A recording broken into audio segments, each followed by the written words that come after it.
નમસ્કાર, welcome back. Radio city joke સ્ટુડિયોમાં અત્યારે આપણે કિશોર કાકા સાથે બેઠા છે અને કાકાને 25 વીક્સ જોક સ્ટુડિયો પર પૂરા થયા છે, એનું સેલિબ્રેશન ચાલે છે.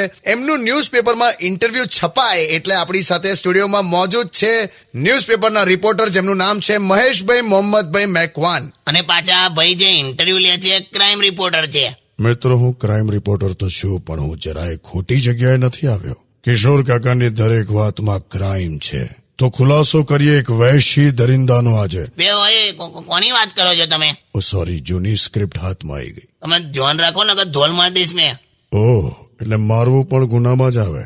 તો આ પ્રવૃત્તિ તમે કરો છો એમ ને? એ યાર, આ કઈ ટાઈપનો ઇન્ટરવ્યુ તે સેટ કર્યો છે? 25 વીક પૂરા થયા, એનું તો કઈ આવતું જ નથી, સવાલ પૂછતા નથી, એને પેપર શું લખશે કાલે? અરે યાર કાકા, 2 મિનિટ. સર તમે એમને કંઈક આમ જનરલ એમ કંઈક ફેમિલી વિશે કે એવું કંઈક પૂછો ને તો કંઈક બોલી શકે એમ.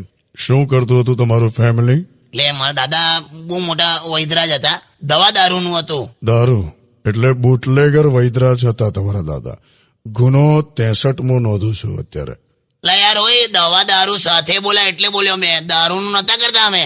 હા એટલે ઉપર કાકા તમે પેલું દારૂ શબ્દ જાઓ તો દવા બોલો ને ખાલી. હા, એટલે દૂર દૂર છે ને મારા દાદા જંગલમાં જઈને દવા શોધતા હતા એમ. તો કઈ દવા શોધી એમણે? ના, દવા તો ના મળી, દાદા ખોવાઈ ગયેલા. હજી જીવે છે કે મરી ગયા એ જ નહીં ખબર, જડ્યા જ નહીં ને. કદાચ હું તમારા દાદાને ઓળખું છું. એમ? એ ચંદન ચોરી કરતા હતા? દીદી, એ વીરપ્પન હતો, એમાં દાદા નતા થતા. મારે ઘેર જવું છે, ધીમે ધીમે મને નક્સલવાદી તરફ લઈ જાય છે. હા, કશું કહેવા જેવું નહીં આ ભાઈ બંને. કાકા કઈ નહીં થાય, હું સોંગ્સ મૂકી દઉં છું. કશે જઈશ નહીં, મન મૂકી નહીં, આમ સાથે બેહી રહે. ભેદી માણસ છે આ રિપોર્ટર.